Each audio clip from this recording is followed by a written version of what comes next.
Hello दोस्तों, अद्भुत कहानी सागर में आपका स्वागत है। आज की हमारी कहानी है शक।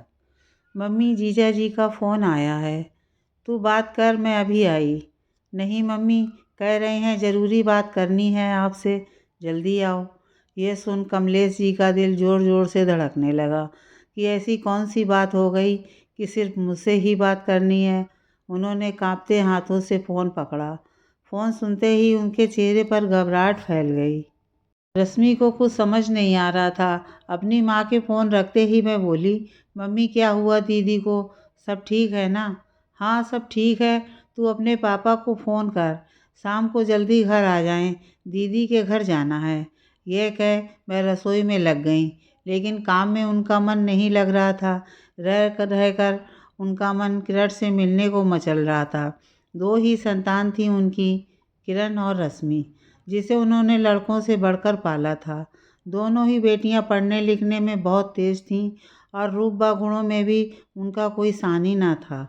सभी रिश्तेदार व पड़ोसी उनकी खूब प्रशंसा करते हुए कहते थे कि देखना, इतनी सुंदर व सुशील लड़कियों का रिश्ता तो घर बैठे ही आ जाएगा। सबकी बातें सही भी निकलीं।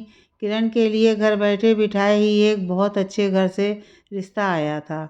लड़के व उसके परिवार वालों ने उसे एक शादी समारोह में देखा था। वह उसके रूप व गुणों से बहुत प्रभावित हुए थे। सुधीर जी तो अपनी बेटी की किस्मत पर फूले नहीं समा रहे थे। उन्होंने इस बारे में किरण से बात की तो वह बोली, पापा अभी तो मेरी पढ़ाई पूरी हुई है, मैं नौकरी करना चाहती हूँ और कुछ बन आपका नाम रोशन करना चाहती हूँ। अपनी बेटी की बात सुन सुधीर जी भावुक होते हुए बोले, मैं तेरी भावनाओं की कद्र करता हूँ बेटा, लेकिन हर बाप की तरह मेरा भी सपना है कि मेरी लाडली शादी कर एक अच्छे घर में जाए। तेरे लिए तो इतने अच्छे घर से रिश्ता आया है, मैंने खुद उनसे बात की है, बड़े अच्छे लोग हैं।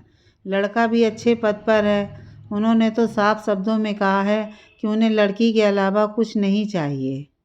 अपने पिता की बातें सुन किरण ने ज़्यादा बहस करना उचित नहीं समझा और उनकी खुशी के लिए हाँ कर दी।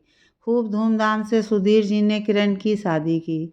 शादी के कुछ दिन बाद जब किरण पहली बार घर रुकने आई तो उसकी माँ ने महसूस किया कि किरण सबके सामने तो खुश रहती है, लेकिन अकेले में अक्सर वह उदास सी रहती थी। नई नवेली दुल्हन की रौनक भी उसके चेहरे पर ना थी। पहले तो उन्होंने यह सोचा शायद शादी ब्याह की थकावट होगी और अभी नए घर में उसे व्यवस्थित होने में समय लग रहा होगा, लेकिन जब 2-3 महीने तक भी हर बात पर चहकने वाली किरण ज़्यादा ही गुमसुम रहने लगी तो उनसे ना रहा गया। उन्होंने इस बारे में अकेले में उससे बात करनी चाही तो वह फीकी सी हंसी हंसते हुए बोली, आपके बिना मन नहीं लगता है मम्मी। बेटा मैं तेरी माँ हूँ, बिन बोले ही तेरी आंखें पढ़ लेती हूँ। मुझे नहीं बताएगी लाडो अपने मन की बात? यह सुन किरण रोने लगी। अपनी बच्ची को यूं रोता देख कमलेश जी का कलेजा फटने लगा।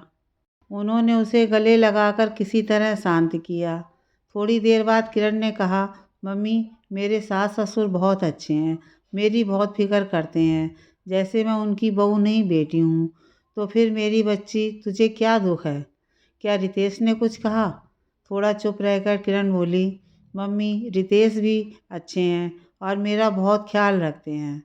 तो किस गम में घुले जा रही है तू?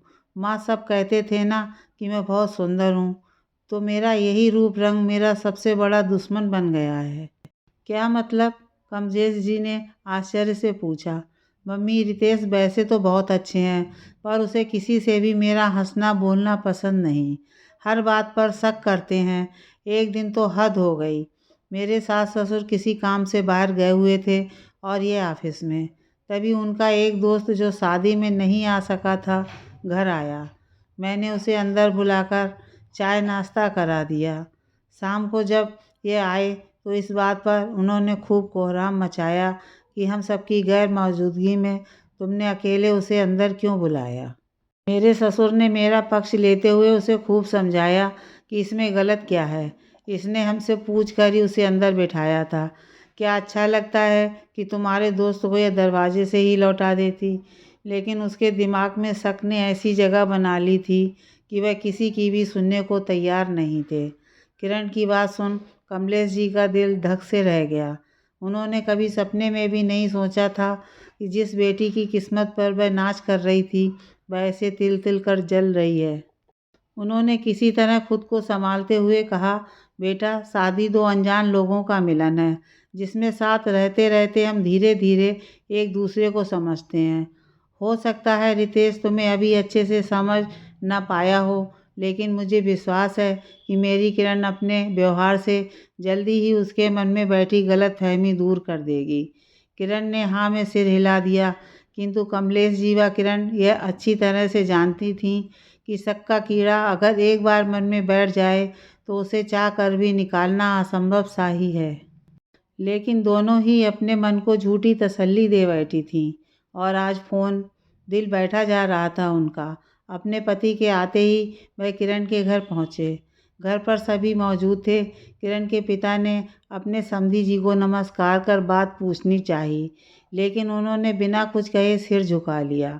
तब उन्होंने रितेश की तरफ देखा। रितेश ने गुस्से से कहा, मैं किरण को अपने साथ नहीं रख सकता, मैं उससे तलाक लेना चाहता हूँ। इतना सुनते ही उनके पैरों तले की ज़मीन निकल गई। उन्होंने थोड़ा धैर्य रखते हुए इसका कारण जानना चाहा तो वह गुस्से में बोला, जाकर अपनी बेटी से ही पूछ लो। किरण के पिता कुछ समझ नहीं पा रहे थे।